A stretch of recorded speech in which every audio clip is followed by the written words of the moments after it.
we're going to go ahead and get ready to go, guys. I want to say welcome to everyone to our 2021 Annapolis to Newport race talk. We're going to do some historical weather for you guys, along with some sail selection charts to go with your boats for the race.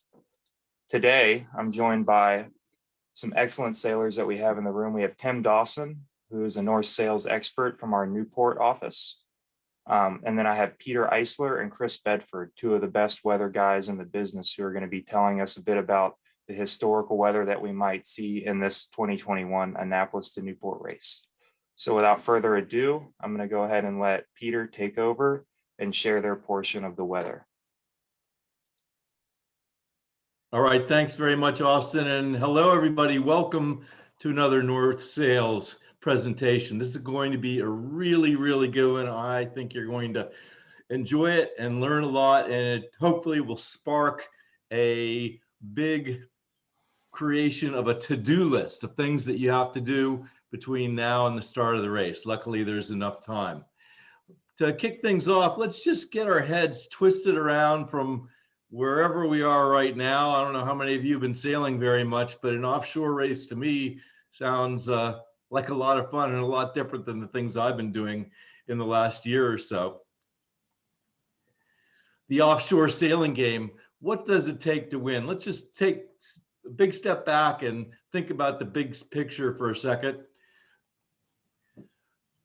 One thing, and as I talked about, preparation is going to be the key over the next few months as you prepare for the race.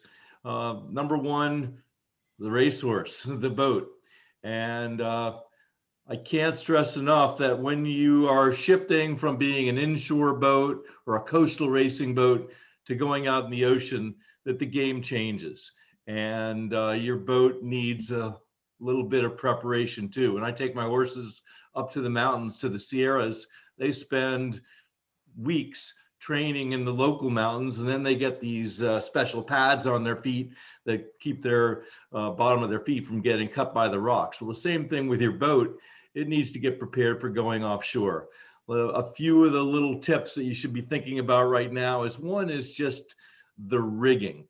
There's a lot more stress and strain, there can be, it could be a light race, but on the boat when you go offshore. And you certainly, when you are offshore, the ability to fix things or to be able to get spares and make repairs goes away, and the ability to get back to shore gets harder if something big breaks. So a full-on rig check, get a professional rigger on board and take a look at all your running rigging to make sure that nothing needs a little bit of upgrade, some new covers put on things where they potentially chafe, and don't put that off. Offshore boat needs to be ready for those sort of things. Another big area when you're going offshore is the rudder. I don't know how many offshore races where there's one or two boats that have rudder problems. So that little squeaky little noise you hear and put up with inshore probably needs to be looked at, whether you drop the rudder and look at the bearings, have a professional look at things. Very important. Shifting now to, also in terms of preparation, the boat goes from being an inshore boat. Now, your boat may be a, full-on race boat and completely cleared out with nothing in it. But when you go offshore, it's easy to start loading on extra gear. For those of you that have sort of a cruiser racer, the important thing is to think lightweight. You want to just have the boat as simple and functional with as few items on the boat as possible. And it's always a challenge between what spares should we bring. If you want to be prepared for any eventuality, you'd bring way too much gear, and you want the boat to be as light and functional as possible with no extra stuff. So the MacGyver skills come in handy. Make sure you have that duct tape and hammer and vice grips and a lot of and a sail repair kit. And but a spare alternator might be a little bit of an overkill. Shifting to sails, well, that's what we're going to be talking about today. And you've got two of the best in the business to talk about that. And finally, I wanted to just stress this, and this picture here shows the boat going out sailing. You don't prepare for a race by keeping the boat on the dock. You prepare for a long race by going out and practicing. And that's a hard thing to do, especially as the race gets close, especially if you're bringing crew in from a bunch of different places.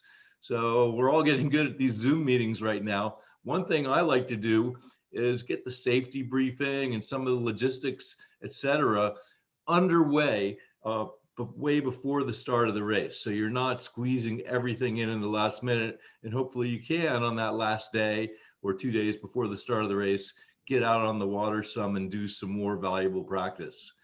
And offshore racing, let's talk about for the crew for a second. It's all great to bring new people into the sport. I'm all about that. And some of you might be doing this race for the first time. But when you go offshore, things get a little bit tougher. The problems can get bigger. And I can't stress enough the value of experience. Make sure you have a few people on the boat that have some offshore experience. And the more the better. Timmy and I'll be talking a little bit later about some sailing that we've done where if we didn't have experienced people all around us, we wouldn't be alive today. So I don't want to make things sound like you need to go offshore with, Kenny Reed and his gang. And it's great to have friends, family, and bring new people into the sport. But when you're going offshore, think about balancing out the experience level, and that'll help the learning process go along. Optimizing human performance. This is a really big challenge offshore because all of a sudden you're getting into the watch changes and the fact that you're sailing the boat slightly sleep deprived and with a flow going, but you're still racing. And the challenge of setting up your watches so that the boat is still being sailed at top percentile is very important. Something to think about. And when we're talking about the crew, thinking about how you balance out the watches, whether you go with a 50-50 system, whether the navigator floats, these are all things to be considering at this stage.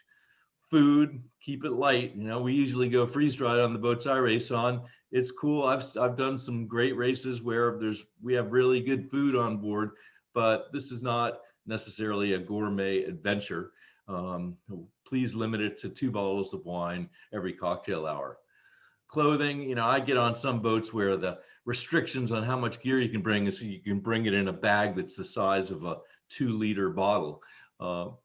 You don't want to be extreme. Everybody wants to be warm enough and comfortable enough, but hey, you don't need changes of clothes when you're going on a short race like this. So there's a balance there, and the newbies are going to need some help. So getting some advice from the experienced people will be helpful.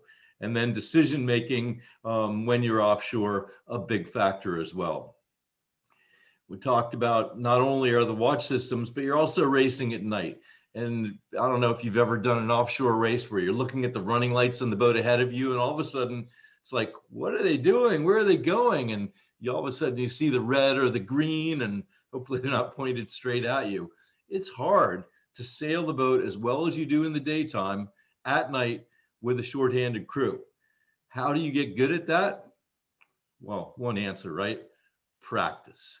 That's how you get good at it. And it's something that takes some time sailing at night. I mean, I'm sailing on a Volvo 70 right now, and we have yet to sail the boat at night. We're going to do some practicing pretty soon. So we learn all the systems and how to get around the boat out at night.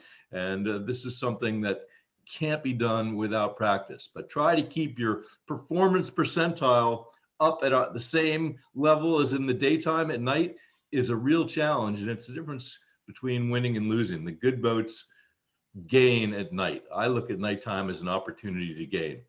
And then, the big job, the navigator's job, one that I normally play, and we'll talk a little bit more about that later.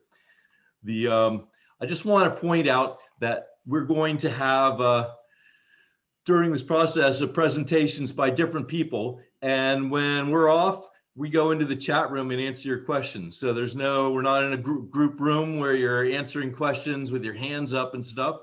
But use the Zoom chat room, which is down at the bottom of your screen, to ask questions of the presenters at any point, but especially cogent right after they've made a presentation. So I will be there. Tim, Austin, and Chris will all be in the chat room after their presentations and take advantage of that opportunity to, get that one-on-one interactivity. All right, without further ado, I'd like to introduce my good friend. We go way back to America's Cup days, and Chris Bedford. Hey, good morning, Peter. It's good to see you again.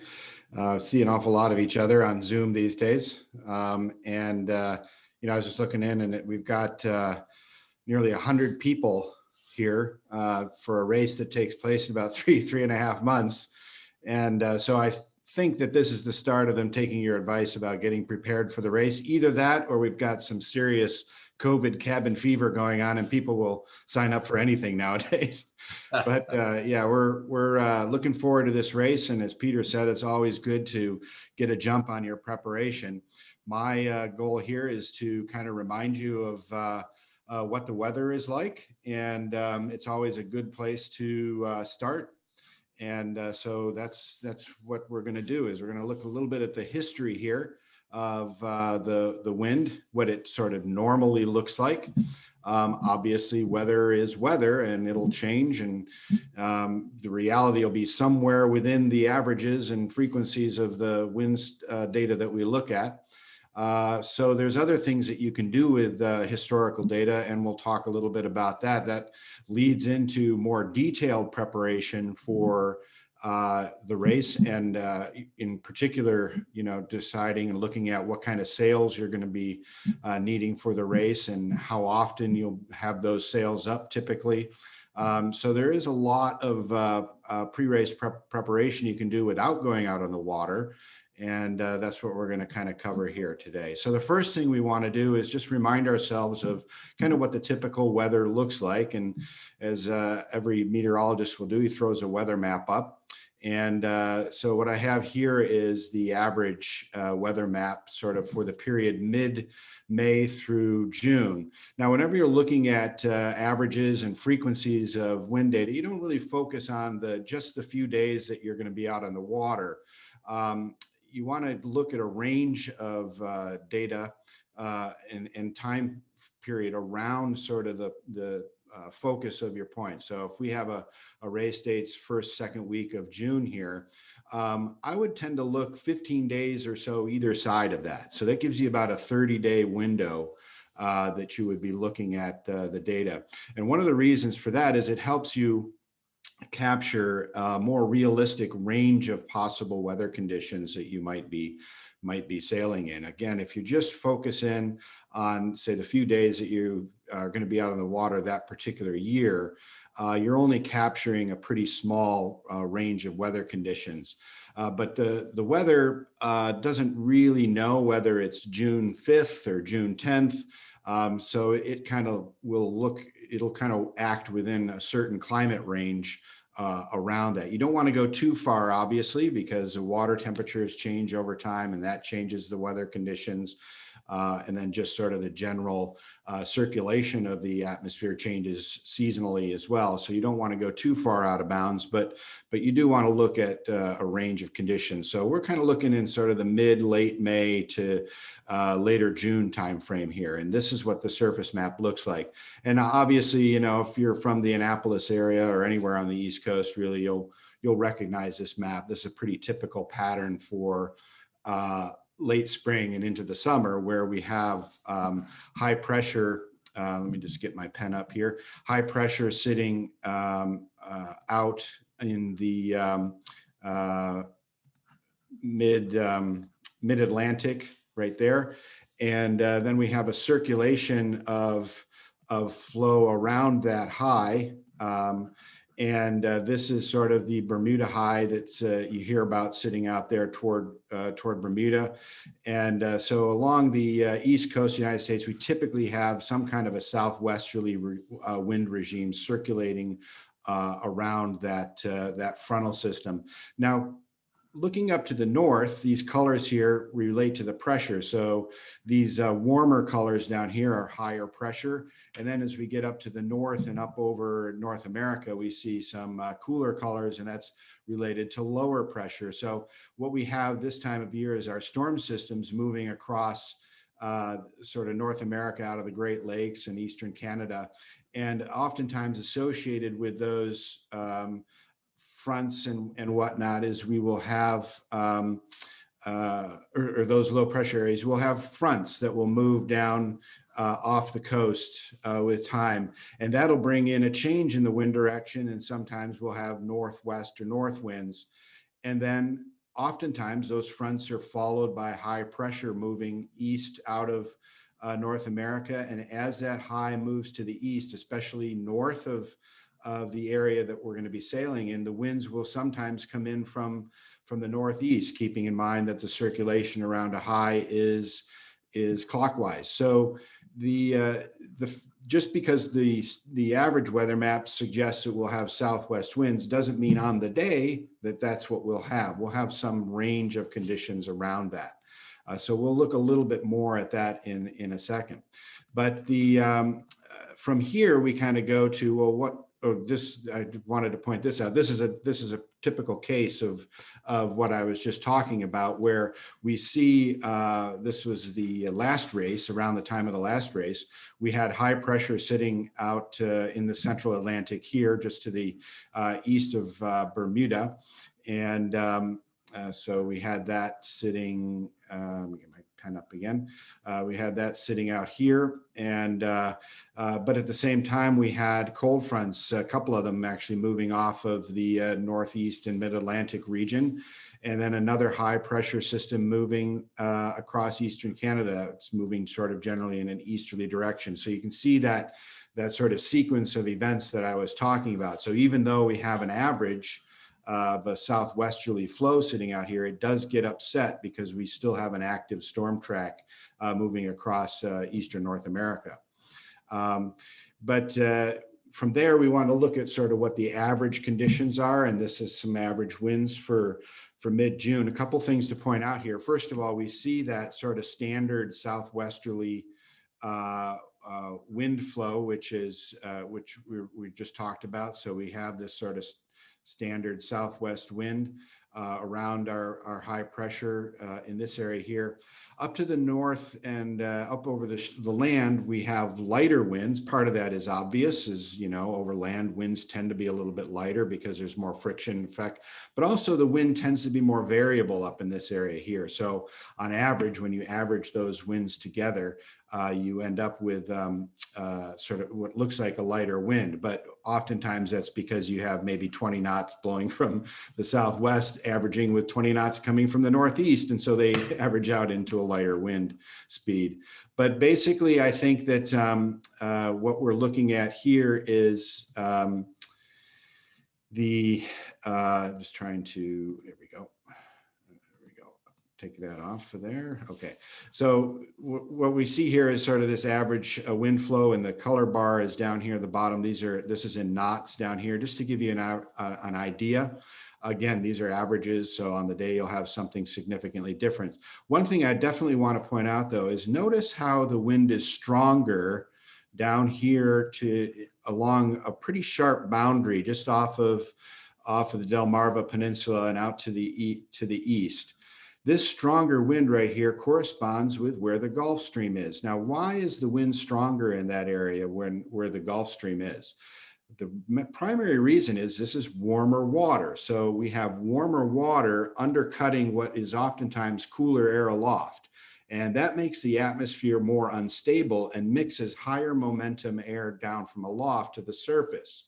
And so where the Gulf Stream is, we oftentimes get stronger wind speeds. Alternatively, up here to the north, we have cooler water coming down generally from the northeast, sort of from the Labrador Current, and coming out from Gulf of Alaska, underneath Cape and the Islands, that area there. So we have cooler water, and that's the opposite. That cools the lower part of the atmosphere. We end up creating kind of an inversion in the temperature structure, and that limits the amount of mixing. So oftentimes over the warmer water, we have higher wind speeds. Over the cooler water, we have lighter wind speeds on average, and that you can see that effect right here in the average wind plot for the race area. So that's an important thing to keep in mind. And whether or not the Gulf Stream comes into play in this race really depends upon what the wind looks like. Obviously, the Gulf Stream's pretty far offshore, but there are cases, as we'll see, where you can go out and get a little bit of an advantage of that, or go out to get a wind shift out there and then come north. But again, it all depends on what the wind is like at the time of the race. So here is the here is the route basically. And one of the great things about this particular race is it's such a mix of conditions. First of all, you're starting in the bay, and it's just near coastal racing, basically getting down the bay, almost like sailing on a lake, where you have very limited amount of water. You're navigationally constricted within that area. And you can also have very dramatic wind changes over short distances coming down the bay. Then once you're out of the bay, coming out of Hampton Roads area, you're heading up to the north east toward Newport, and it turns into basically an offshore race. So your whole mindset of how you're approaching the race has to change once you get out into the Atlantic and head up to the northeast. Now, I've put on here just an example. This isn't an average or anything, but just an example of the current flow, just to show that the Gulf Stream is some distance out there, and then you do have some adverse current, oftentimes flowing in opposite direction down from the northeast toward the southwest, just offshore and closer to the rum line course. Now, one of the things we need to do is sort of look at what the what the frequency of wind conditions is. And we do that by looking at a history of weather data. Remember, I talked about, a couple weeks before to a couple weeks after the target time of the race. And there's a lot of data out there that you can access. What I use is what's called a reanalysis model. And this is a sort of a climate model that is rerun using all the available data that they can get into. When you look at forecast models, they're all limited in the amount of data that they can use. Every forecast model has a cutoff time. It can only accept data up to a certain time. Otherwise, the model, if you wait for all the data to come in, the forecast will arrive too late. So that there's a data cutoff time. These reanalysis models can take into account a lot of other data, satellite data and stuff that comes in at a later time. And so they're able to get a more complete view of what the actual weather conditions are. So I've taken a reanalysis model and for a 7-year period, basically looked at the data for these locations. I have one data point in the Chesapeake, a data point just outside, one halfway along off of Atlantic City roughly, and one up toward the finish in Block Island Sound. I also added a point just offshore so we can see the difference between the inshore or the close to the Delmarva versus what's happening out closer to the Gulf Stream. And so those 5 data points, I can look at the wind frequency. And on the right here, for this point inside Chesapeake Bay, I have what's called a windrose. A windrose is a frequency diagram for circular data, such as wind direction data. And so it gives you the frequency of time that the wind blows from each of the cardinal wind directions. And so the length of these windrose petals gives you an indication of how frequently the wind blows from that direction. And then within the windrose itself, you'll see there's different colors, and those relate to the wind speed, which is the frequency of time that the wind blows within each of the wind speed bins in the scale on the lower right-hand side of the windrose. And so you can see both wind speed frequency and wind direction frequency. It's sort of a convenient way to display that data.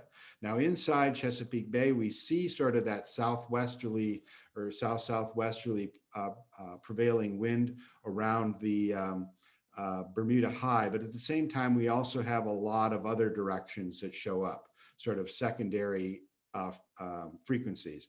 So there's a lot of variability within the Chesapeake itself. And as you all know, if you sail there frequently, the wind also tends to be on average pretty light.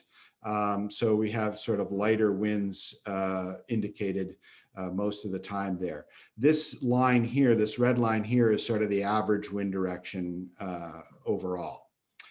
Now let's look a little bit further to the southeast and just offshore of Hampton Roads, and we see a couple of interesting things. First of all, we see that the frequency of southwest and southwest winds increases.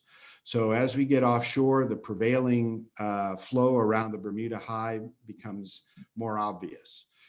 We also see sort of a general increase in the wind speeds overall relative to inside the bay. Again, not particularly surprising. We're out over open water now, and so the wind speeds are going to tend to be higher. But there is a secondary maximum that shows up that's pretty important, and you'll see that here where there's a higher frequency of northeast and east-northeast winds. And when they blow from that direction, they often tend to be fairly strong. So you'll see a sudden jump in the higher wind speed frequencies when the wind does blow from the northeast.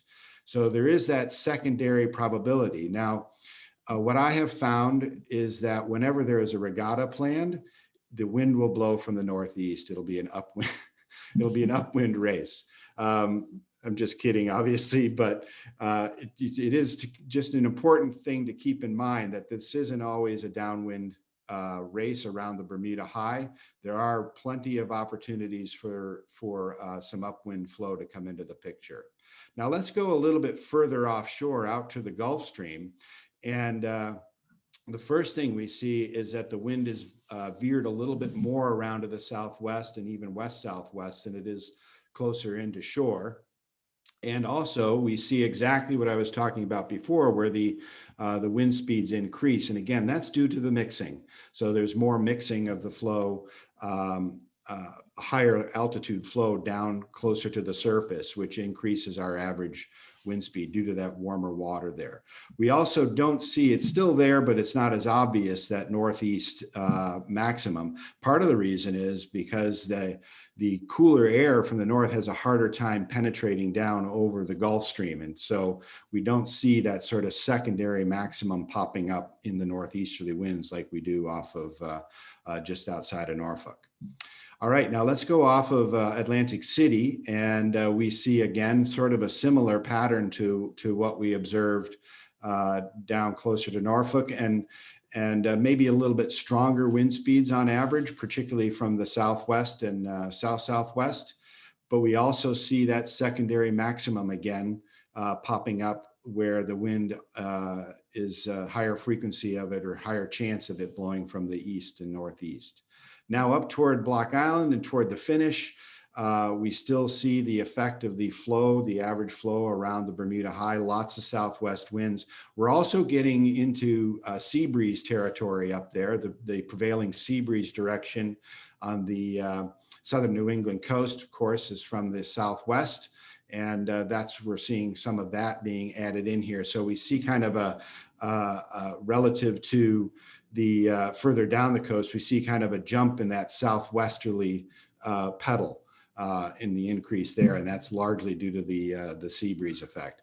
But we also see that there's a chance of some west and northwest winds. That would be in a post-frontal situation after a cold front has gone through, or also, again, this east and northeast direction, where if we have high pressure moving across New England, the wind is going to come in from the north, east and east.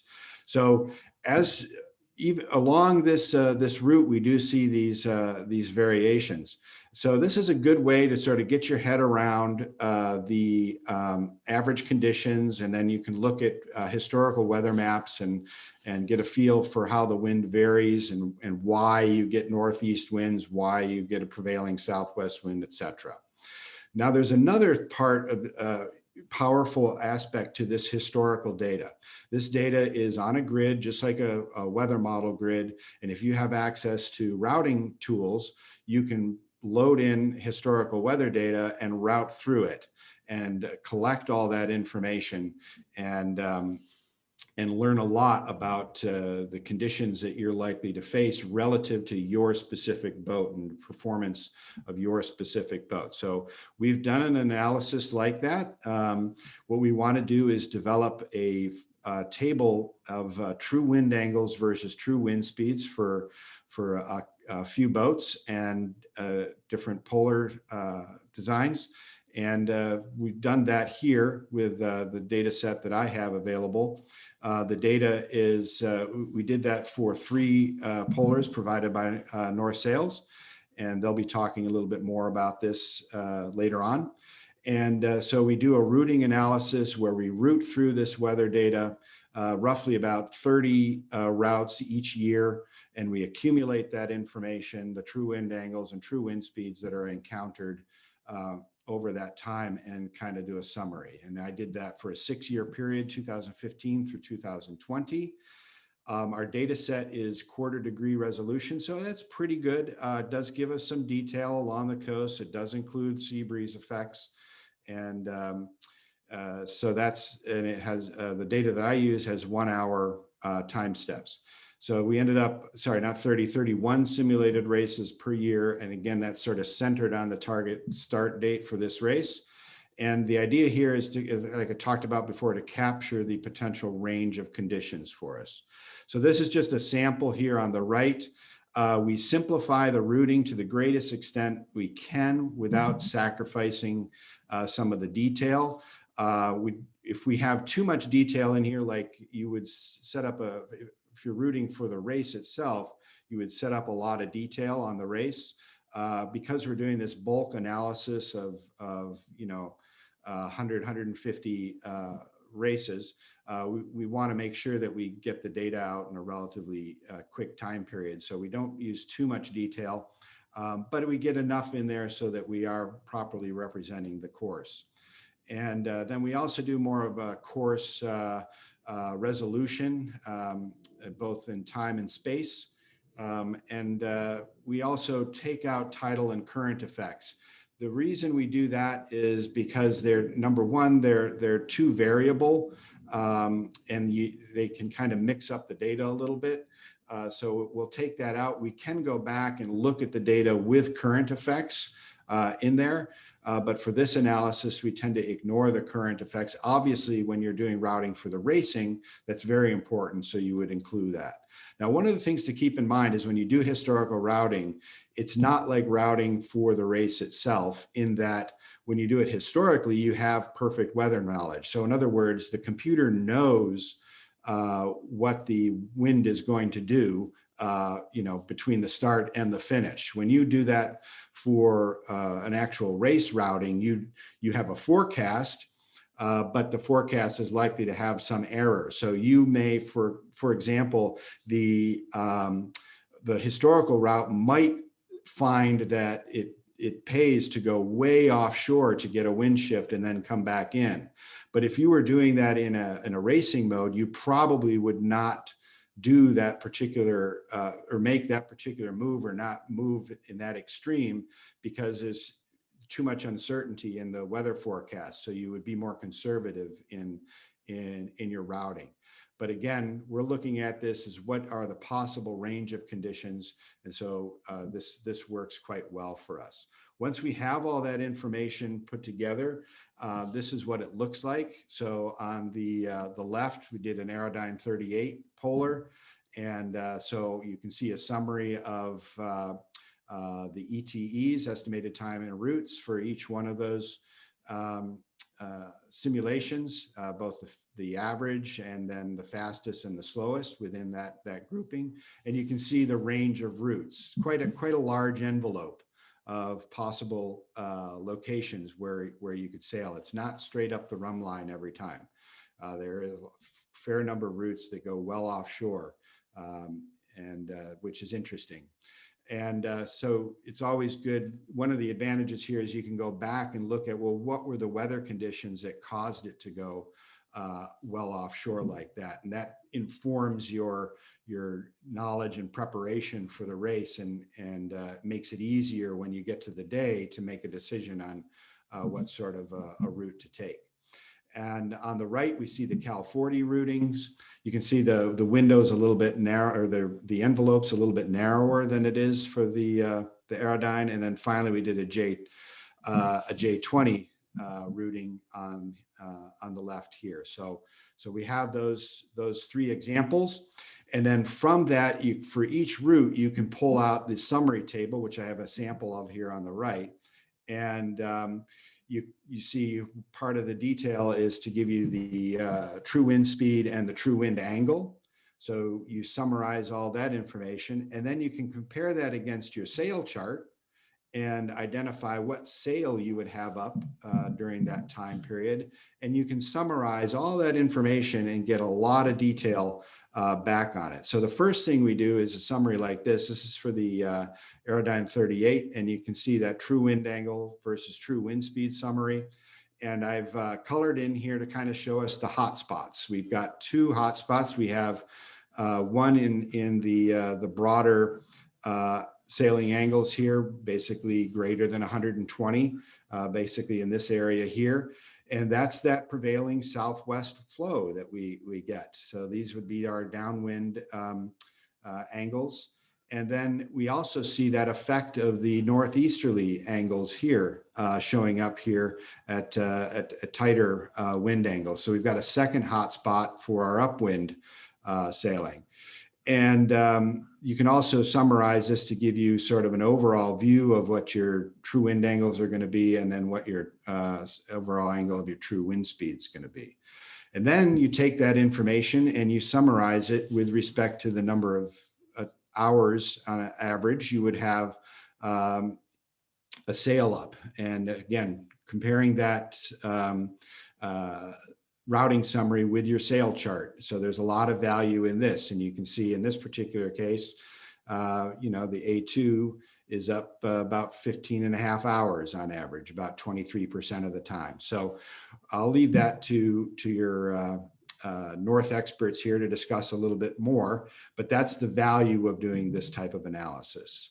And so we did that same analysis for the Cal 40, which you can see here. Again, you see the two hot spots, one in the downwind angles where that wind is from the southwest, and then again in the upwind angles when we do get those northeast wind cases. And then you can see here the summary of the the sail averages, the amount of time that you have different sails up from your wardrobe. And then finally, the J120, similar type of thing, hot spots in the downwind angles and in the upwind angles. And that's how that relates to a sail wardrobe for a J120. So that's basically the analysis that we've done. And I'll turn this over back to you, Peter, and you can carry on. Any questions? All right, Chris, thanks very much. I know it's going to be asked of it, so I'll tee you up and let you have at it.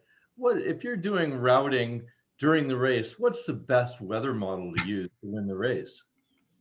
There isn't one. There's lots of different models that you can look at. Literally, I could download right now 150 different models to look at for a particular race. And there isn't one best model. It's really, the best idea is to look at a range of model conditions. If all the models are predicting relatively the same conditions, then you can have higher confidence in the forecast. If they're all very different, then that means there is something going on that make that weather pattern less predictable. And so you have to be more on your toes and be more flexible in what you do.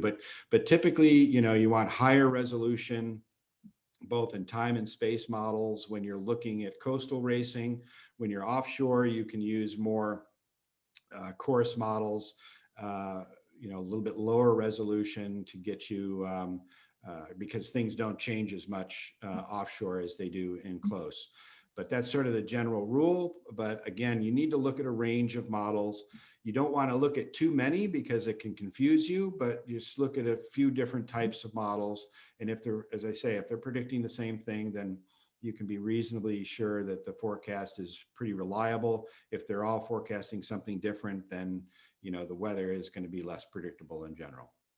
Then you got to open your eyes. And I guess to be fair, I know Tim and Austin are going to be taking a closer look at that historical routing analysis for the different boats and how as it pertains to the sails.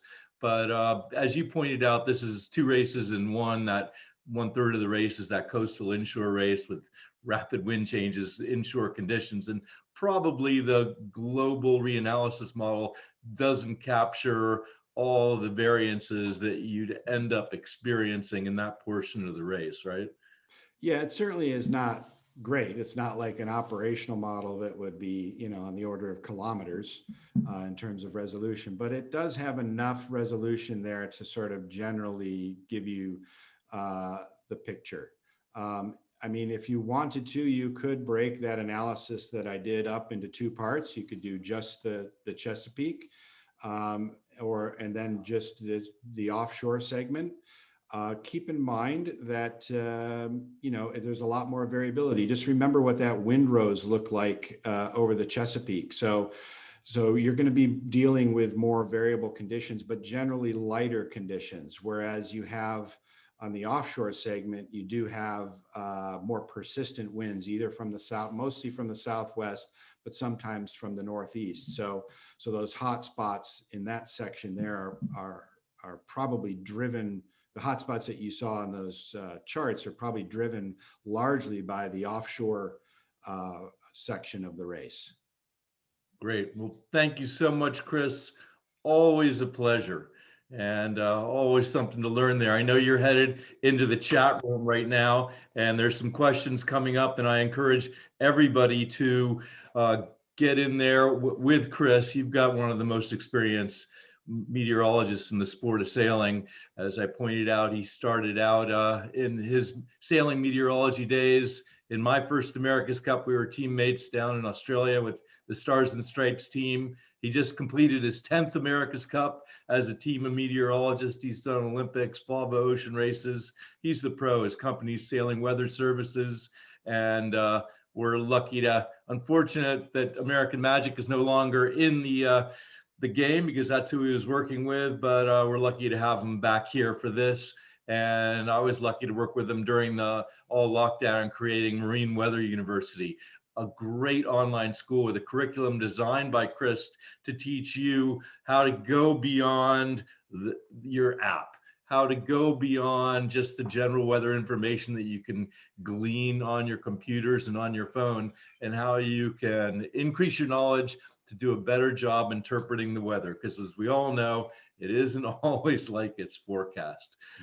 All right, Chris, thank you. Have fun in the chat room. And now I would like to bring on board our two North Sales experts, Austin. I know you work down in Annapolis, which is freezing right now. Chris and I are on the West Coast where it's nice and sunny, and Timmy Dawson, and to do the sail portion of this presentation. And we're really proud to have you guys here. So I allow you guys to take it away. Thank you, Peter. I know that information is going to be really helpful to all of the teams out there looking to, you know, prepare their boats and get ready to do the race. I think there's so much that goes into the prep that people don't realize. It happens months and months in advance. And everyone who's on this call is already kind of a step ahead of the rest of the competitors that aren't taking the time to do this sort of prep on a Saturday morning. So bringing in Tim, you've been at North Sales for a fair bit of time. Do you want to talk a little bit about your background real quick as we go into to preparing your sail inventory for the race? I know you've done probably a number of these races on all sorts of different types of boats, and I'd love to hear what you have to say about it. Morning, everybody. Tim Dawson from North Sales up in Newport, Rhode Island. I've worked for North for over 20 years now, and done a bunch of sailing with Peter and done a lot of the weather stuff with Chris through over the years, and really looking forward to doing the Annapolis Newport race this year. It's been a while, but I've done it 3 times, and every condition imaginable is out there.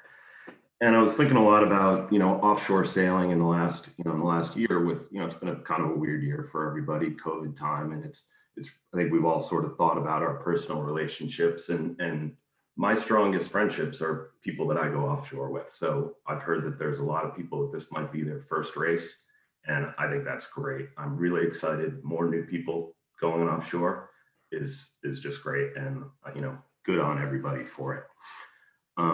We can go into the, as Chris talked about, we have all this weather data that we get from these guys, and it's really important to how do we prepare for this race, and what does it mean for the sails and our tactics and our planning.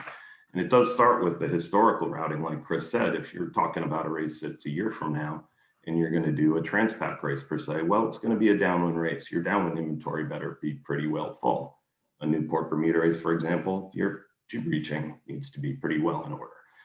And then when you get it down to sort of the day of the race sort of thing, it's which sails that you already own are you going to bring on the race? You don't need to bring them all and fill the boat up with weight and all that sort of thing.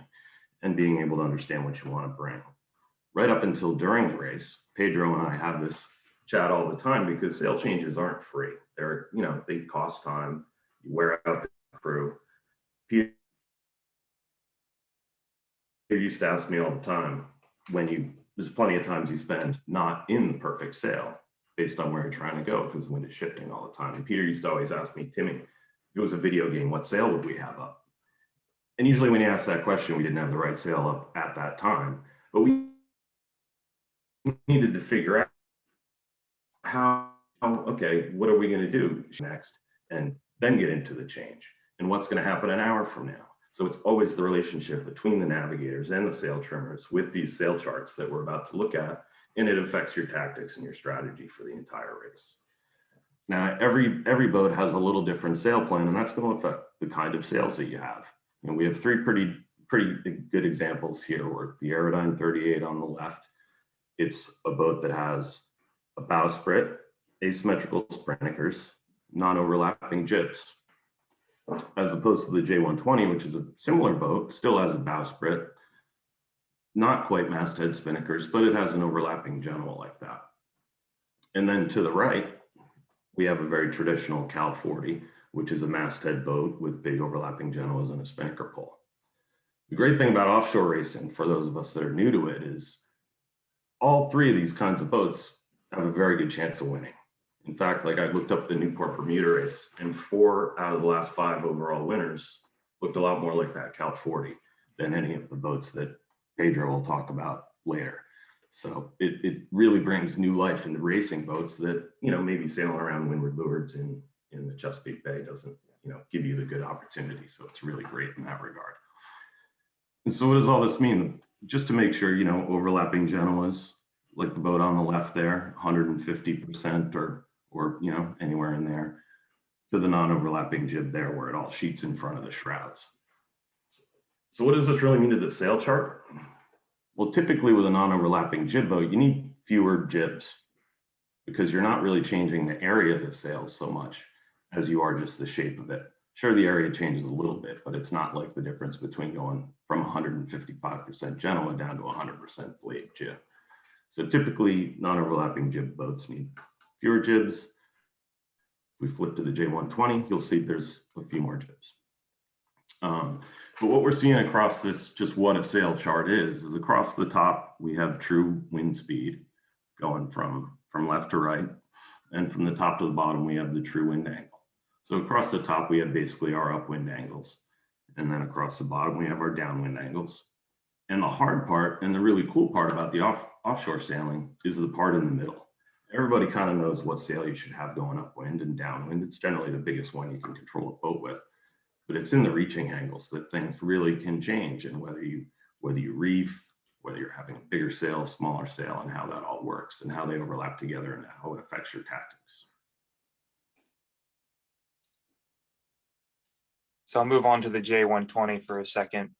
You want to talk a little bit about how this inventory is going to compare to a non-overlapping setup? Obviously, this one has at least one more jib. It's got a jib top, and it seems to have another Spinnaker in there as well. Why is that? Why do the overlapping sailboats have to have so many more upwind headsails and then these other sails in between to kind of cover the different angles, Tim? Well, the main thing is, I said before, with overlapping Genoas, you're really relying on the reduction of the sail area to depower the boat, more so with a non-overlapping jib boat. So that's really kind of the upwind part of it. The jib top is, for people who don't know what a jib top is, it's basically a high clew jib, and it allows the sheet to be eased and the sail won't over twist and become depowered. With the non-overlapping jib boats, they kind of aren't as effective as on an overlapping jib boat. So Just because the sails get too small, would you say? Because you have to keep it within your. yeah, I think that's right. Yeah. A lot of breeze for it. Mm-hmm. Yeah. So I think obviously there's more sails here on this boat than the previous example with the Aerodyne, and then moving more into, I guess, more of a classical setup, which we still have a lot of entrants this year that have a symmetrical kite setup and Genoas. You want to talk about that for a second with the Cal 40? Sure, in much the same way, it's even sort of a more extreme for this kind of boat downsizing. You don't normally, see number 2s, for example. That's more of a traditional sizes. And then we're using a spinnaker pole. So we're in symmetrical spinnakers here. You can still use asymmetric spinnaker poles. Like I see a pretty big hole down here in the lower right-hand corner. What are we doing there? This boat could probably use a reaching asymmetric to fit into that area right there. Yeah. I know this is a little bit off topic and we'll cover this a bit more, but are you allowed to run both asymmetricals and symmetricals in this race, Tim?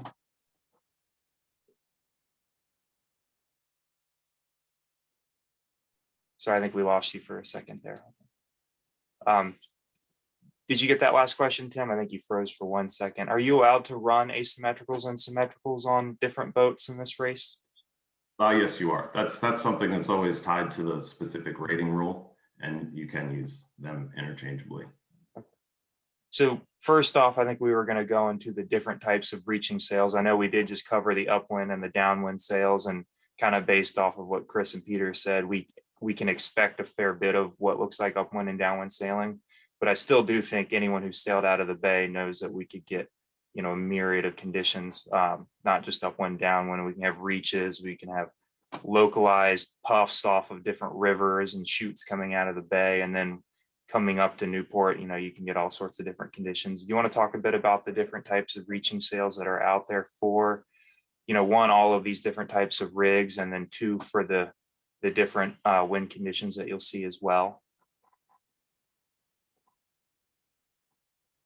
Sure. So of course we've got a great picture here of a TP52 with a code 0 up right there. And I think this is probably one of the most important sails that a lot of boats will want for this type of race, as you talked about, getting out of the bay in some pretty light air at times.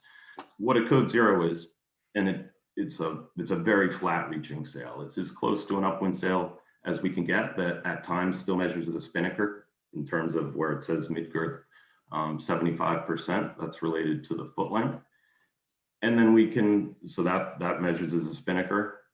And then they can get a little smaller than that, and you start to take penalties for it. Austin will talk a little bit more about the rating and how the mid-girth and the sails that have become called tweeners affect the rating. So picking the right size code 0 is important depending on the rating rule and all that sort of things. So all of this stuff is pretty complicated, and it's really important to talk to your sailmaker, whether it's Austin, me, whomever it is locally, in terms of really understanding how all these sails are working with the rule, what race you're trying to do, and make sure you have the right stuff. So would you say a code 0 is more important on a non-overlapping rig boat, say like the Aerodyne, than it is, say, on maybe like a Cal 40, Tim? Absolutely. If we're able to, a masthead boat with 155% Genoa, if you put a code 0 on that boat and looked at them next to each other, they'd actually be pretty similar sails, just one being flatter or deeper than the other. With a non-overlapping jib boat like the Aerodyne, you put up that code 0 and you've more than doubled your sail area, if not more at times. So they are more appropriate for the non-overlapping jib boats. But plenty of masthead boats still use them because at the right angle, it's a better shape than a general could be. But you just have to manage how many sails you're carrying and what are the limitations with the rule of how many you can have aboard, Mhm. and whether it's practical to be changing that many sails as well. Yeah, exactly. And then that term tweener, which you mentioned before, that's, it's a lot like a code zero. Kind of code zeros came about when PHRF, still requires your asymmetrical spinnaker to have that mid-girth requirement of 75% of the foot length. And rules like ORC, which I know a lot of people might be dipping their toe into this time when the race comes around, you have to measure every headsail with a mid-girth of 50 to 85%. So that means there's all of this room now where you can create different reaching sails within that window that kind of used to be banned. So people are building all sorts of different types of sails. You see some boats with what looks like little baby jibs off the bowsprits, and then you still are seeing boats that are declaring their traditional code 75s. And then some people are kind of running sails that might be in between, say like a code 65. What's important to know about those types of sails is that, one, you do have to rate that sail in, and that you probably should be looking at a few different trial certificates and working with your sail expert, whether it be Tim or me, to make sure that, while that sail might be improving your boat speed a lot, it might not necessarily be helping your rating in the same ratio. So I think, doing the homework ahead of time and working with a sail maker and looking at how it will fit into your inventory is very important when you're looking at, say, like a tweener type sail. Here's just a brief wind chart to show kind of the differences in the wind angles as you get smaller on that mid girth. So you can see a traditional code 75, you're going to come in somewhere around 80, 85 true wind angle. And then as the breeze comes up, you might be able to run it all the way down to the 140. With the code 65, you're starting to come in between 60 and 70 degrees true wind angle. And then depending on the boat and how much riding moment it has, these code 55s are, some boats can start taking these upwind as tight as a jib, but sailing maybe a better VMG. Like I said before, ORC is going to rate all of these different types of sails, and it's very important to make sure that if you do get one of these sails, that it actually does have that crossover and fills a hole in your inventory that you didn't already have. Like Tim mentioned earlier, the whole video game scenario of what sail would I want to have up right now? Well, if you have two sails that are covering the majority of the same wind angle, you're always going to be kind of caught picking one sail over the other or changing a whole bunch of times and probably pissing off the crew. Where if you have maybe a more sought out inventory that has fewer sails but cover a wider range and have a little bit more overlap, it'll be happier for the bow team. Going forward, Tim, you want to talk a little bit about Helix real quick? I know this is still within that code sail realm, and it's probably, we would be remiss to not talk about the kind of advances that we've seen in those code zero type sails, especially on the structured luff side of it. Sure. So the Helix and structured luff sails for us for the code sails, and they're really evolving into all of our sails. Probably heard Kenny talk about it in terms of the America's Cup sails. They all have Helix elements in them as well. But basically what it is we're allowing the sail fabric to take more of the load of the luff of the sail than we used to. We used to always rely on a very strong low stretch cable to try to act like a forestay in the sail. And now we're using 3DI, and we do it with paneled sails as well to have more strength and more load going onto the sail than the cable itself. The real advantage is, like Austin's showing right here drawing, is it makes the code zeros far more versatile. With the picture to the left there, that's a traditional code zero with a cable in it. The problem when you start to bear away and try to sail wider angles, and when you get a little outside of the range of the sail, you're using a sail and it's just like a jib, and it's the forestay is limited. It's not allowing the luff to project to windward. Whereas you can see here subtly on the gray sail, it actually has a little luff projection like a normal asymmetric would. So when you use the sail, you can actually make a code zero do a lot of the work that an A3 might normally do, and affect how those ranges and the tactics and all that sort of stuff. Sort of side thing that makes them great is because we're putting more area in the front, we're able to have less roach on the back of the sail. So it's a cleaner exit, and they generally have tight ear furls when you're all done. Yeah.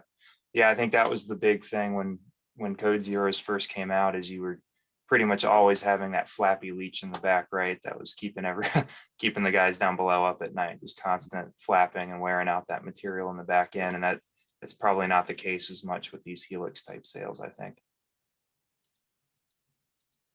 Moving forward,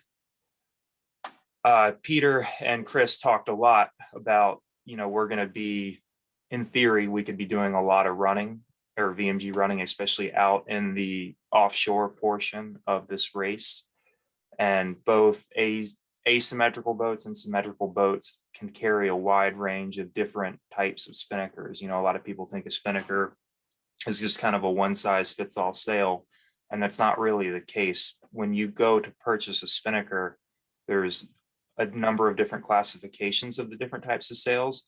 And what those classifications are is they are telling you what the intended wind range and wind angle of that sail is. And probably it's going to change the weight of the sail in some instances as well. So you hear a lot of guys talk about, oh, we had the A1 and then we peeled to the A3 or the A4, or on symmetrical boats, we were on the S2 and we peeled to the S3. And that can get a little confusing for a lot of the boats who might be newer to racing out there. So Tim, can you talk about, what are all of these different numbers? Is there a pattern to why these numbers are like odds, odds up here, evens down here, and kind of how are they, how can you tell what an A2 is versus an A5? So in our chart here, we have the true wind speeds and the true wind angles. And generally speaking, the odd numbered sails are reaching sails and the even numbered sails are running sails. The A1.5 is kind of the anomaly in there, but basically with A2s and A4s, you're sailing, and an A15, you're trying to sail as low downwind as you can, VMG running.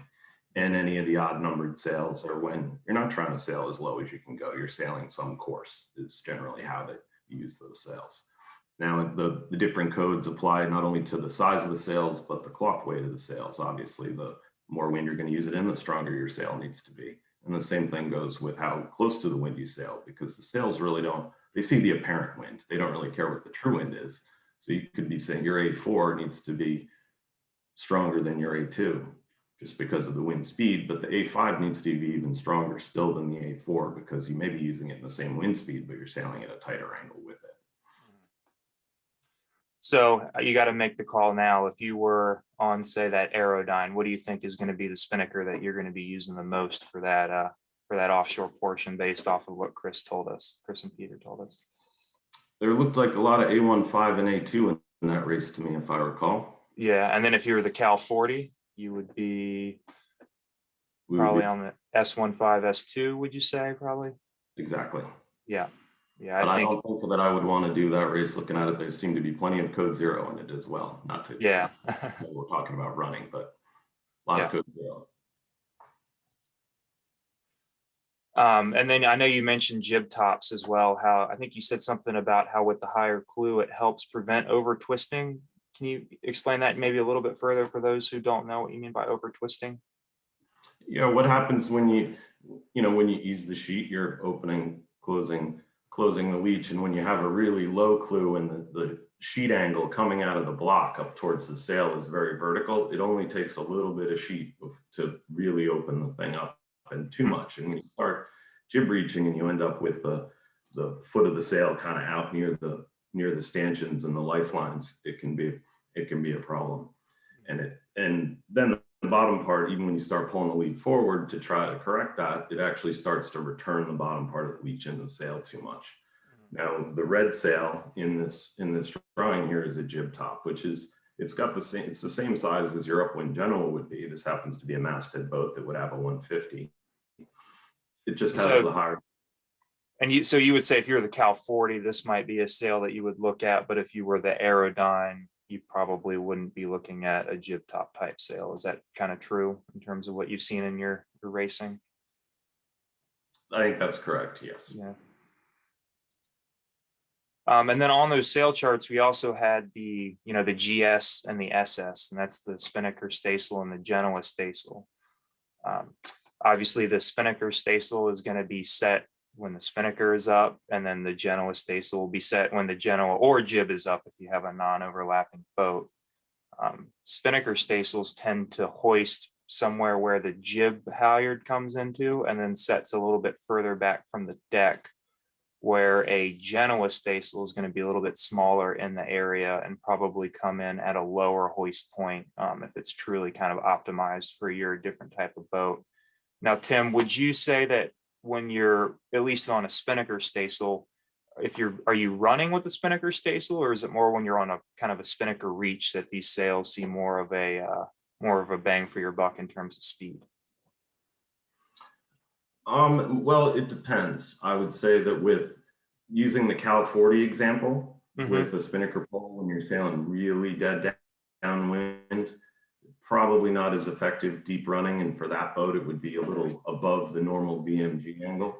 But for the asymmetric boats, the Spritz that are just, sailing slightly higher angles all the time, the Spinnaker staysails, as long as there's enough wind for it, they're really effective. Yeah. And then on a Genoa staysail, I think when we were preparing for this talk, you said that's like your favorite sail.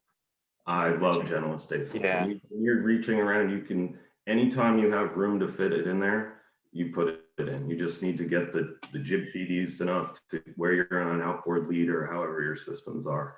And you put it up inside a jib as soon as you can get it in there. It's inside a Code Zero. It's inside any of the Spinnakers. Sometimes when you get offshore and it's lumpy and light, sometimes your Spinnaker staysail is actually too big and too full, and having the smaller sail is better. And so Genoa staysails usually are up more than like second to the mainsail in terms of how much they can be up during a race. Really? And so, you think with furlers too, like the advent of continuous line furlers, you're probably not getting yelled at as much by the bow team either when you call for them, right? It's not as much of a struggle as it used to be. So what do we have going on in these two photos? I know you did the sails on, I think this is Warrior One, is that right? What do we have going on over here in terms of all of those sails that they got out flying? Yeah, that's just a really cool picture of the sails. But so the Genoa staysail, which is my favorite sail, you can point to that little one on the inside there. That one doesn't furl. It hoists free on a little hoisting line, but it has battens. Basically, and then the sail in front of it, that's basically a Spinnaker staysail. That one's kind of a custom. It's a little flatter than a normal Spinnaker staysail and strong, designed just for this. But that's essentially where a Spinnaker staysail would go. They have a downwind Spinnaker staysail that goes in that exact same spot. Now the sail out on the front there, that's kind of a weird sail that is for the IRC rule. Yeah.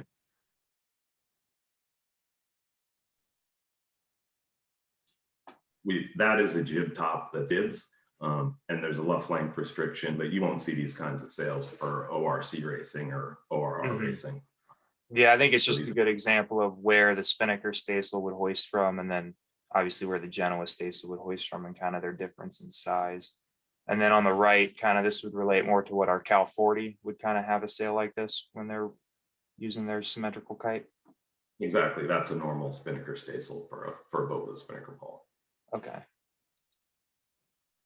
And so I guess, you mentioned earlier that you have a finite amount of sails that you can bring offshore, and you're always limited one by space and then by the amount of weight that each sail is. And you've done a lot of sailing on, like Volvo 70s, where those sails, I'm sure, are just can get extremely heavy in a hurry. And so you have to make sure that you're very careful about the amount of sails that you bring on a race. So do you want to talk a little bit about dual purpose sails, kind of what you can do in terms of meeting rule requirements and then still making a usable sail at the end of the day? Yeah, so it's interesting when we were talking about the Cal 40 example, and some of it's a lot more complicated to build sails for slower boats because they go through such a wide range of wind angles they sail. And then if we go to the America's Cup example, the fastest boats are actually, inventories are pretty simple. They have two sails. So the Volvo 70s are a lot closer to the America's Cup boat in terms of the speed, but so you're trying to repurpose as many sails as you can. In this picture we have here, we have a Code Zero up on the outside. That sail in the middle is actually the J4. So that's an upwind J4 that just gets used as a big staysail on the inside. And then the orange sail there, that's a Genoa staysail that is not carbon and it has to fit the construction rules of to be the storm jib. Rather than have a general staysail and a storm jib, we made this sail as to be able to do both. So it's, you don't have to carry both, and they use it as a general staysail all the time. Yeah. Otherwise, storm jibs do tend to sit in the bag down in the build. Yeah, and just accumulate mold. Just so people know, what would you guess like a code 0 on this boat weighs? Just so if they get a reference for what the penalty is for taking sails on a big boat versus say like a 30 or a 40 footer. Ooh, couple A hundred lot. pounds. I have to guess. I'll get in trouble too if you say the wrong thing, right? Yeah, but a lot. Yeah, I'm just. It takes four large humans to carry it. Yeah. So I'm going to talk a little bit about ORC versus perf. I know we have kind of a split for this race where it looked like maybe there might be a few more ORC boats, but relatively half and half if you combine the PHRF and the PHRF Classic division.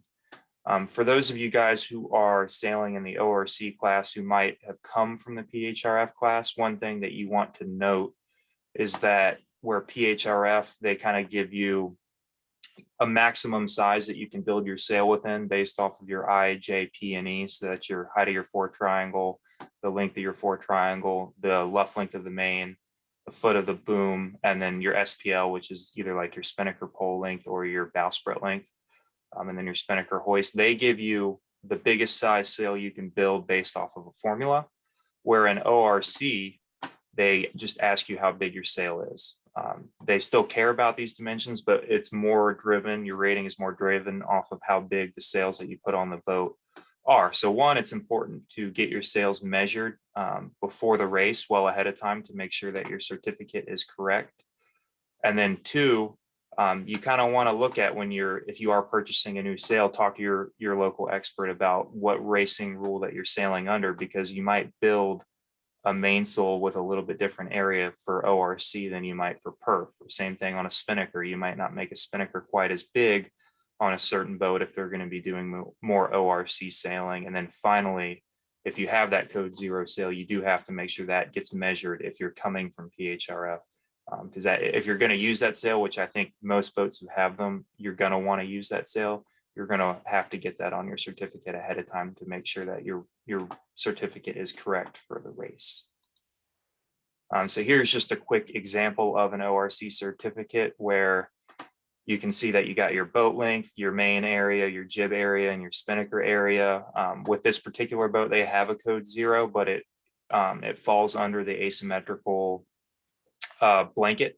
So it is taken into account in the rating, but it's not going to show up here. If you have one of those mid-girth sails that are between 50 and 74%, you're going to see another sail show up here that'll say HSW or HSF, which will mean headsail set flying.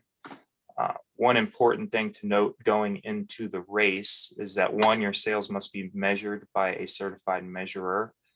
And then two, you have to have your rating certificate in by May 14th. So I think, as you can imagine, at least locally here in Annapolis, there's going to be a lot of people coming to our loft here at the 11th hour trying to get sails measured for their certificate. So the earlier you get your sails in to get measured, the smoother that whole process is going to be, and you're not going to have to worry about it going into the race.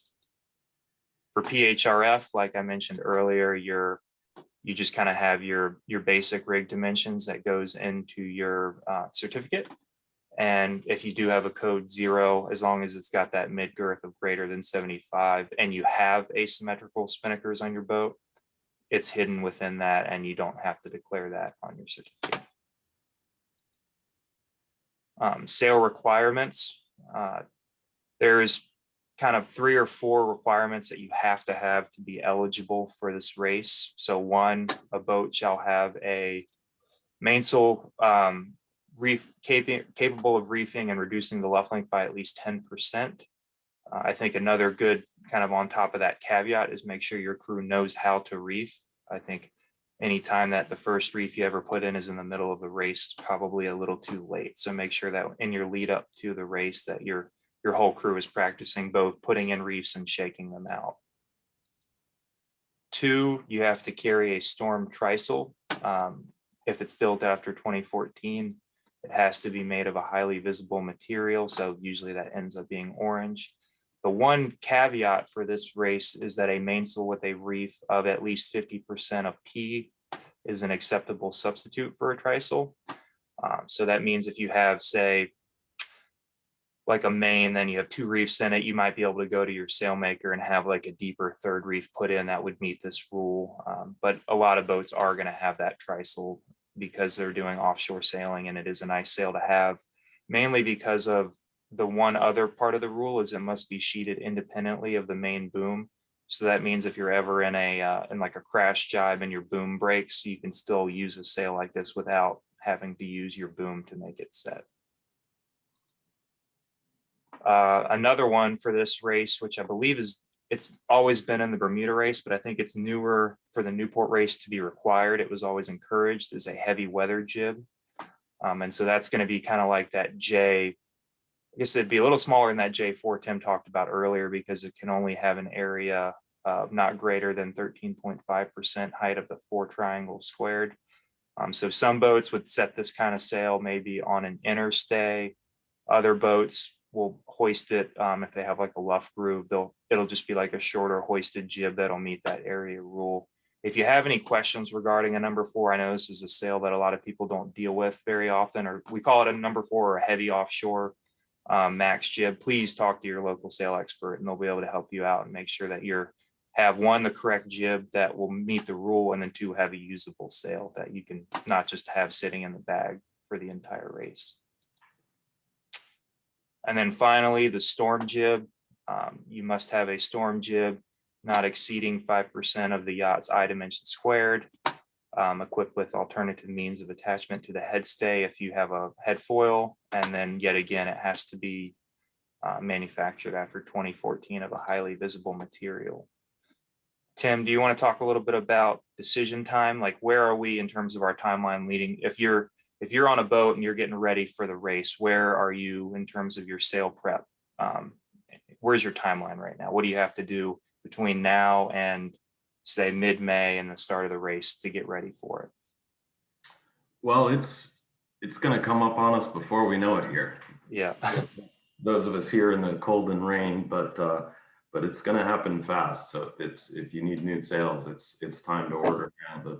The spots are filling up for it, and so that's the priority, is figuring out what you need that's new in order to have the production time and then the time to test them out and make sure that you're using them properly beforehand. The sail service, the same thing. It's going to get busy. It's springtime, and a boat like this in a long time in terms of how many people are into it, and you can feel it. So it's going to be busy. Yeah.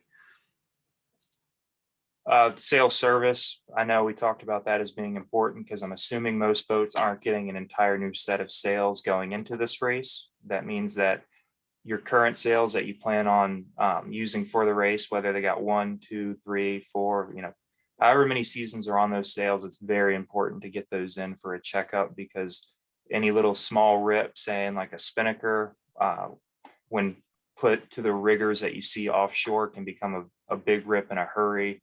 Or like any sort of webbing that has been maybe damaged by the sun that you don't notice now when you're sailing around, say on the Chesapeake Bay in 5 knots, but as soon as you get offshore and you're putting 25 knots apparent on it, it might become a very big explosion. So you want to get that in early and have it checked out by your local sail loft. Remeasuring racing sails. So sails do move in terms of their dimensions over time. So it's important to recheck it right before the race to make sure that your rating certificate is the most accurate that it can be. Even if it changes your rating by 1 or 2 seconds an hour in ORC, that could be the difference over a 3-day race of winning or losing the regatta. So it's worth bringing them in and making sure everything is as up to date as it physically can be. And then if you need jack lines, that's another service that we can offer, where we can make jack lines for your boat. Tim, if you were offshore, and I'm sure at some point in your career you've had to do some sail repair offshore, what kind of stuff do you bring in your kit, especially with like modern sails? What would you bring in your kit to make sure that they're able to hold together until the end of the race? Well, it really depends what your sails are made out of, and thankfully for because of 3DI, putting sails together down below in boats has become a lot less common than it used to be from the Mylar film sail days. Generally speaking, a lot of Dacron insignia, like the little roll of cloth over there to patch Spinnakers. That's the big one. That's probably what you'll use the most of. So make sure you have plenty of that. And then some of the other more sophisticated stuff in terms of harder work of having to do some hand sewing, some webbing, things like that. In terms of actually like an actual patch that you're gluing onto the sail, there's a product called Dr. Sails, which our service managers recommend highly, and it's pretty easy to use. And basically anything that you want to be able to glue things down and avoid sewing as much as possible. Yeah, and then I think one big thing is having a dry place to put those repair materials is important, whether you put it in just like a dry bag or something like that, because I guess a lot of these materials, if they were to get wet, become more difficult to repair with than if you can keep them nice and dry to go on the sail. So at this point, I'm going to go ahead and turn it back over to Peter to take us home here. All right, thanks, Austin and Timmy. That was fascinating. And I just want to point out that, with North Sails and the type of people that work at the company, you have, in preparing for a race or making your boats faster, resources that go far beyond just getting a fast sail. We all know how important fast sails are in an inshore race like Olympics or America's Cup. But imagine if you multiplied that times the 2, 3 days, 4 days that you're going to be sailing in the Annapolis Newport race. The sails have to be fast. They have to be strong. You need to have the right ones, but not too many for the conditions you expect. But the North Sails team, people like Austin and Tim Dawson, they have so much more experience than beyond just the sail end of things. And that's take it upon yourself to use these guys and girls as your experts and your resources when you're preparing for a big race. I mean, when Tim's down measuring your boat for the next sail that you ordered, to have them look at different systems, sheeting systems, rigging ideas, whatever. The guy's won more races than we've all sailed in our lives. And the key is to use the resources around you. So keep that in mind. There's a lot more to winning the races and the sails and the experience of rating optimization and all the bits and pieces. Go to your North representative as one of your team experts. Keep them included on the team. All right, let's take another step sort of sideways and talk about something that's very important when you go offshore: staying safe. There's a picture of the Rambler 100, the world's fastest ocean sailing monohull at the time, the ex-speedboat. And there's Tim Dawson and myself and the Rambler team racing the boat. An incredible experience sailing a super maxi in transatlantic races. We did the Annapolis, Newport, and we did a fateful race around the British Isles in 2011. And there's the picture, famous story of the Rambler 100 when the canting keel fin broke off. And there's my life jacket in yellow there, still tied to the line that we tied between the dagger board and the rudder to stay safe.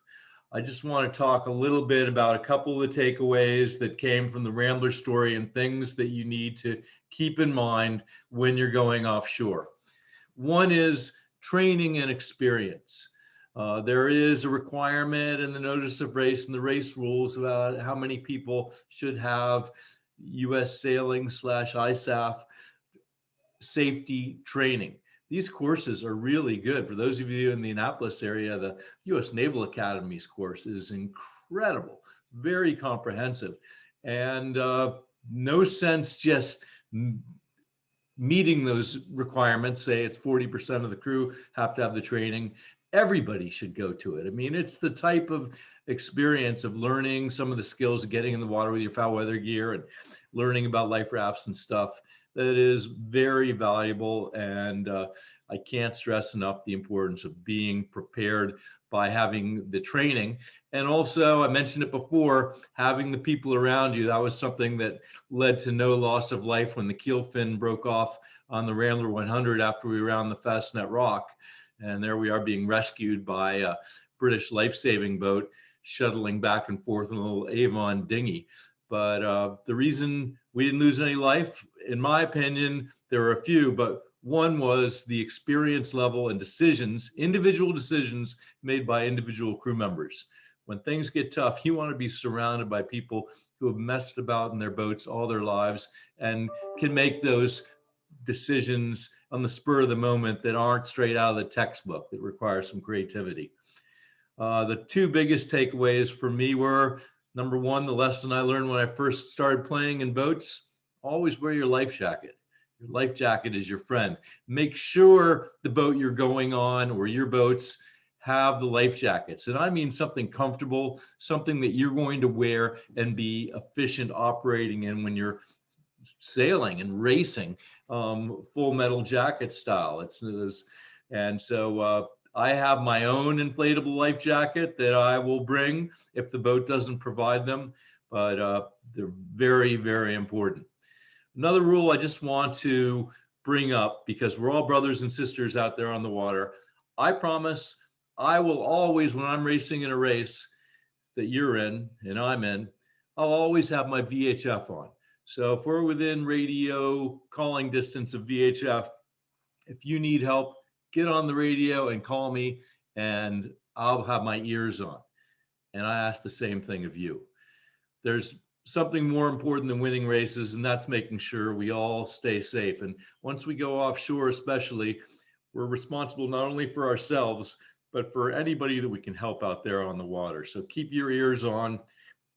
We keep a VHF on deck. The watch captain makes sure it's on and near the helm so you can kind of hear even if it's windy, and one on down below, not loud enough so that the people can't sleep, but certainly the navigator's paying attention to, so that hopefully we can hear a call for help.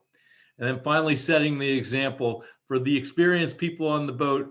You guys and girls are the ones that have to be proactive when it comes, when the conditions, it's nightfall, whatever the rules are on your boat or the rules are for a particular race. You're setting the example by getting your life jacket on first and sharing with everybody else and showing that you think that safety practices and operations are important. All right, navigating the race. We're going to take a quick look at this, and I invite you to come to the Eisler Academy and Marine Weather University to learn more about some of the skills I'll be referring to here. But as Chris pointed out, it's really two races in one. A coastal race, that first third going down through the bay, flat water normally, and then turning out into the ocean race. It makes for a fascinating and sort of fun sail. Some key messages as the navigator. One is, it's important to make sure you deliver the message. You know that kids game telephone where you tell a secret to your friend and then they tell it to another and it keeps going around the room, and finally when you get to the end the message is nowhere near the same as what you had. Well, that sort of thing can happen on a boat too. So you need to make sure as the navigator that when you're communicating strategic decisions or talking with the watch captains and other decision makers about it, that you talk in a language they understand, and also that you are sure that as watch changes and the flow changes on the boat, that that message is still being understood. Be inclusive. Don't make sure that the information that you're providing is going throughout the boat to everybody, especially to all the decision makers.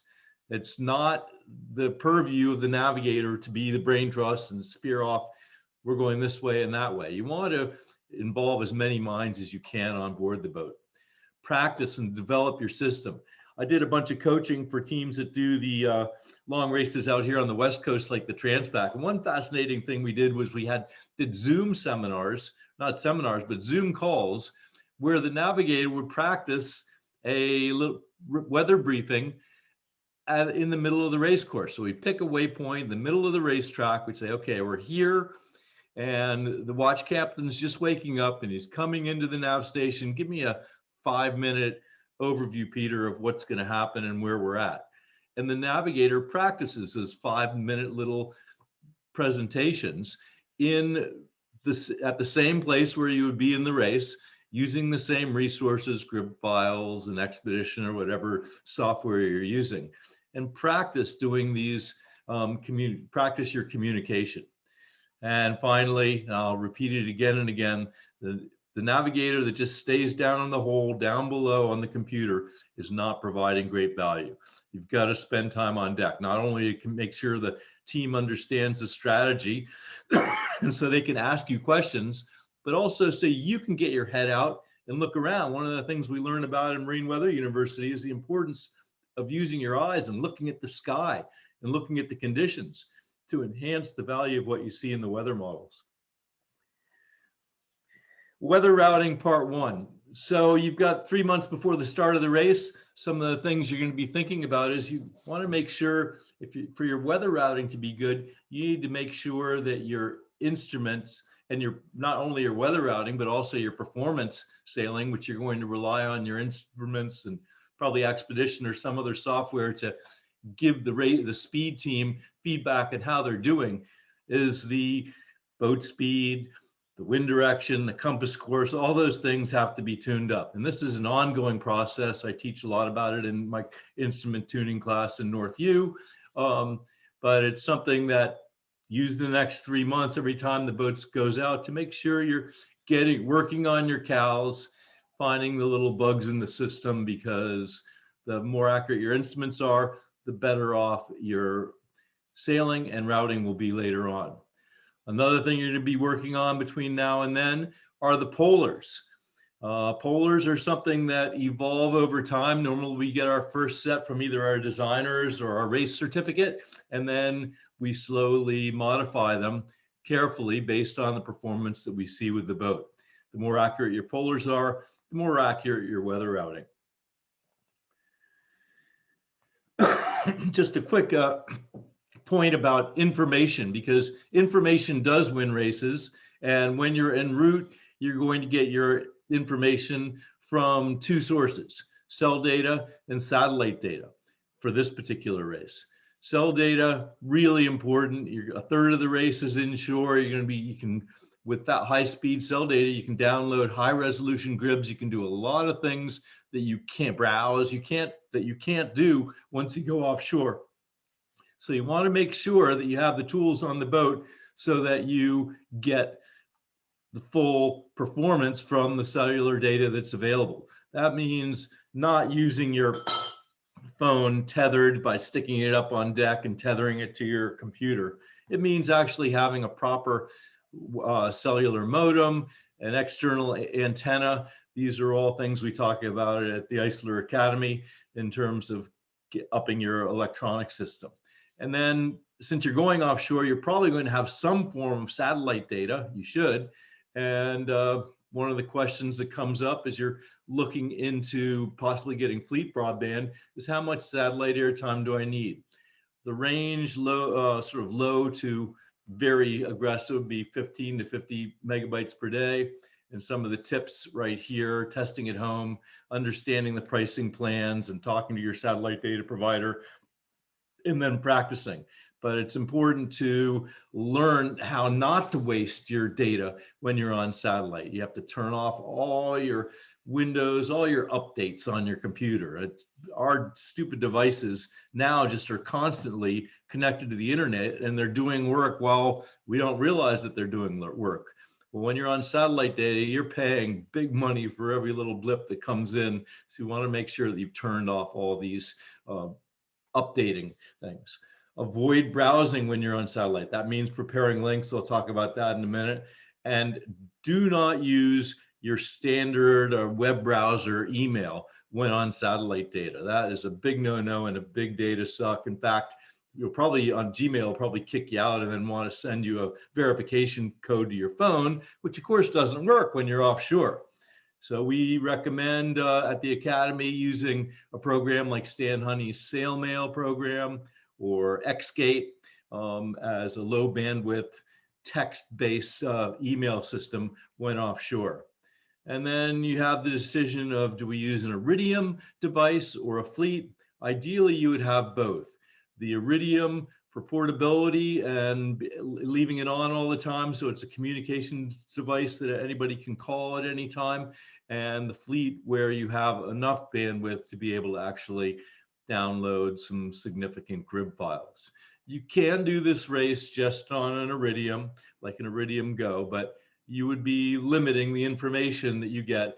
And what does that say up top? Information wins races.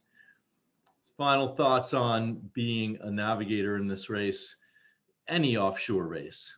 One is, don't be a hero. I watched a video once of a guy doing the Bermuda race. And, you know, it was a dramatic video, and the navigator was so proud that he didn't sleep the whole race. You know, the guy was just barely, you had to pour him off the boat at the end of the race. He was just drooling. But they tried to build it up as like, this guy won the race because, you know, he never left the nav seat, never left the nav station, and kept the boat on track and did all the job. That's crazy. In order to perform well over several days in a sleep-deprived state, you need to get some rest.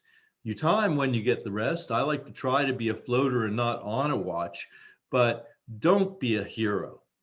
Take the time to make yourself and make your performance better by making sure you get some rest, not only before the start, but during this race as well. Be efficient and practice. The more efficient you are and the more expert you become and comfortable you become with the tools like weather routing and downloading and using your software, the easier it will be. So the easier you'll be able to do it in a sleep deprived state, and it'll take less time so that you can spend, yep, there it is, the navigator and the Transpac race. Sorry about the bad backlighting, but I was having too much fun. Get to go on deck and do some sailing. That's why we're all here, right? Okay, 96 days until the start. It's time to go back to school. Time to do a little bit of studying. Maybe this has prompted some of you to think about, hey, I need to up my skills in certain areas. I'll point you towards, in the center there's the North View. All of my current expedition and instrument tuning courses are live at North View right now. They're great courses. I am currently redoing and updating all my expedition courses at the Eisler Academy, which is part and parcel to Marine Weather University, an online school that Chris and I formed during the beginning of lockdown. And I'm really proud of Marine Weather University. There's basically university level education in marine weather in a curriculum and courses taught by Chris Bedford, the best in the business. The advanced course has 16-hour-long classes with all sorts of resources. You guys asked how to read satellite charts, how to look at clouds, how to understand high and low pressure. I mean, this was really, really a top-notch course, and I can't stress with you enough. I took the course, or I took it as I started putting it together, and it really helped me in my sailing last year. And that's for somebody who races sailboats all the time and has a degree in meteorology from Yale University. I learned a lot. So I go to marineweatheruniversity.com and browse around. We're going to, Chris and I are proud to give for the next couple of weeks a special 15% off coupon code to you guys by using the link or the coupon code FAST SAILS, SAILS. How will you remember that? We'll send you an email, the North team will, but it's time to, go back to school. In terms of what the navigator would do before the start of the race, well, you'd start becoming familiar with some of the resources that maybe you don't use all the time. I point out oceanweather.gov. That's the home page for the National Weather Service's weather prediction site, and lots of information, charts, forecast discussions, etc. Go there, get familiar with the data there. Not that you're going to be browsing when you're offshore, but start expanding your knowledge of what information is available. And then on the right there, that's an example of a cheat sheet that we made for a seminar we did at the Eisler Academy for the Transpac race. But start putting together your links, because whether you're offshore or on cell data, you don't want to be browsing. You want to just have a few favorite places that you go to. As Chris pointed out, there's 500 or 150 weather models that he can get right now. Well, there's 500 websites you could go to too. You want to limit it down to the ones that you like, that work well for you and you're comfortable with. Once you do, you create them onto a cheat sheet like a Word doc or something with links. And then you can find that information quicker and more efficiently when you're offshore. Start doing that now. Another thing that you should become familiar with, so that about 2 weeks before the start of the race, the global models start coming into view. And you can start doing on the right there, there's that multiple ensemble routing tool that Chris showed in his weather study. You can do the same sort of thing for the actual start date of the race. And this is very important because, as Chris pointed out, you're looking for the models to converge. There we can see a big disparity. There is no convergence.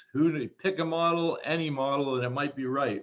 But normally, as you do this ensemble routing, starting with about 2 weeks before the start of the race, because the weather models range is 16 days for the global models, and slowly getting closer and closer, the models converge and you start to get an idea of what the conditions will be like.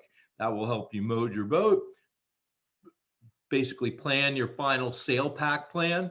And there we can see on the left a spreadsheet derived from that ensemble routing, where the same sort of graph with the conditions of what wind speed bins, wind speed on the left going from 2 to 28 knots, wind angle on the right going more from upwind to downwind, and what sails to be used.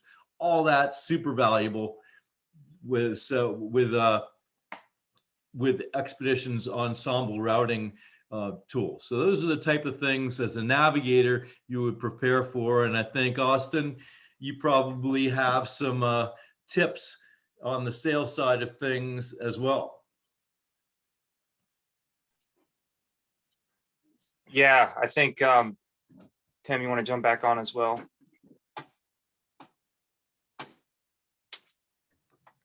Yeah, I think we have everything kind of set out for you guys on the sales side. I think you want to get in touch with your local sale expert. We want to make sure that your sales service is ready to go. I think the biggest thing you can do is just start on it now. If you get to us early enough, we can help you guys all out. And we just want to thank you all for coming. I want to pull up my presentation real quick with our email. So my email is austin.powers@northsales.com, and Tim's email is tim.dawson@northsales.com as well. Tim, do you have anything else you want to say?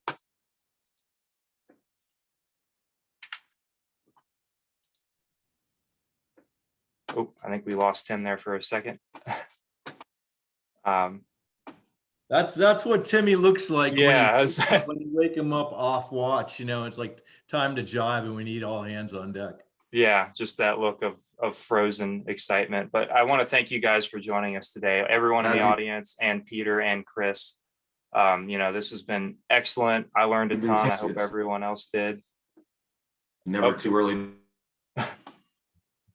to start preparing. Oh, yeah, looks like we still have a bad connection there. But thank you all for joining us. If you guys have any further questions, please email any of us. Also in the chat room, if there's any further chats, I'll try and answer that as well. And then finally, if you guys want to rewatch this for any reason, or tell any of your friends about watching it, there will be a YouTube link that will be sent out to your email, and it can also be found on the North Sales YouTube page. So thank you so much. And with that, we will leave you guys to it to enjoy the rest of your weekend.